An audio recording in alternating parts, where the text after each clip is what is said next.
Thermal analysis in Abaqus is one of those things that looks easy until you actually try to set it up. In this video, I'll show you a very simple but extremely important thermal loading example step by step. We'll use two different materials connected together, apply thermal loading, and see how thermal expansion creates deformation and stress inside the structure. Along the way, I'll explain the key settings that actually matter so you understand what Abaqus is doing behind the scenes. Are you ready? Let's get started. Okay, we open the Abaqus, we use the standard model, and as always we create the part. The part must be 2D planar because we want to make it as simple as possible, and it's shell deformable.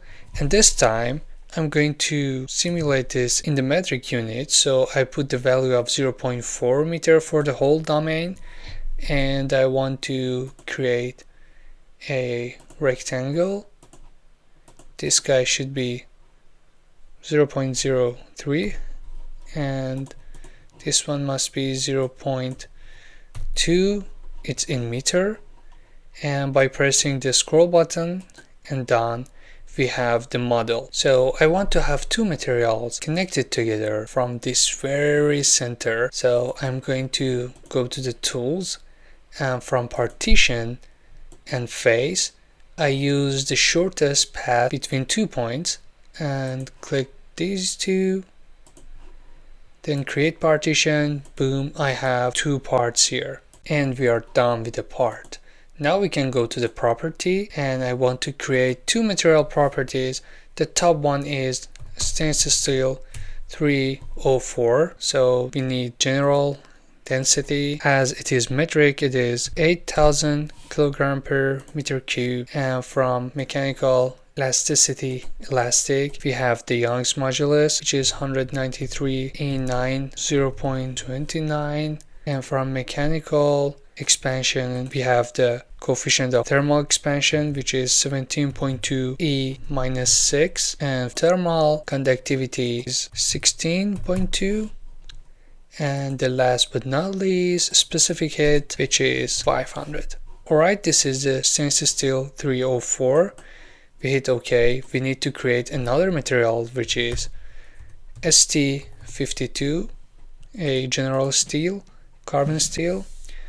The density would be 7850, and mechanical elasticity elastic is a little higher, 210 E9, but the Poisson's ratio is the same, 0.29. Mechanical expansion, the thermal expansion is 10.8 E minus 6, and thermal conductivity, the conductivity is higher, 56.9, and the last one, the specific heat, is a little lower, which is 423. This is the materials properties. Now we need to create sections.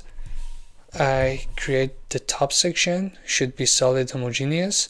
If you wonder why we have 2D shell and we have solid homogeneous, watch the video on top. I told the reason why.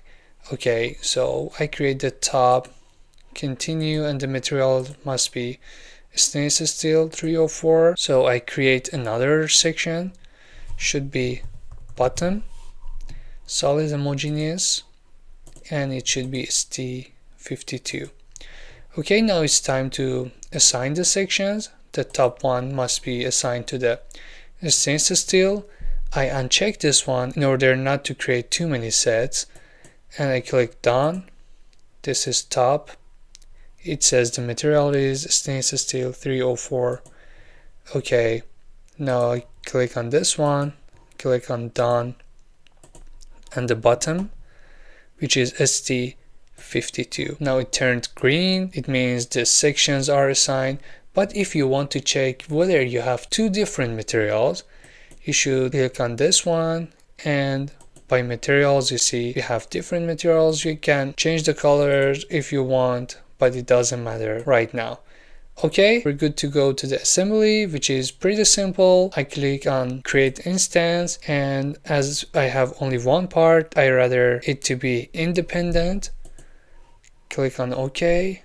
I always translate the instance to the center of the coordinates, and by clicking on auto fit view we have this on center. Okay, the assembly part is done. Before we move to the next one, I want to ask you a favor. If you enjoyed this video so far, please leave a comment for me down below. It's totally free for you, but it helps me a lot to grow. If you want to support the channel, you can click on these three dots and click on thanks, or you can click on the link here to buy me a coffee, or you can join the channel. Thank you very much. Now we go to the step, create step. The step must be coupled thermal displacement, and we continue. The time period must be 1 second, and from the incrementation, the increment size, which is the delta T, is 0.1, and the maximum allowable temperature change per increment must be 1.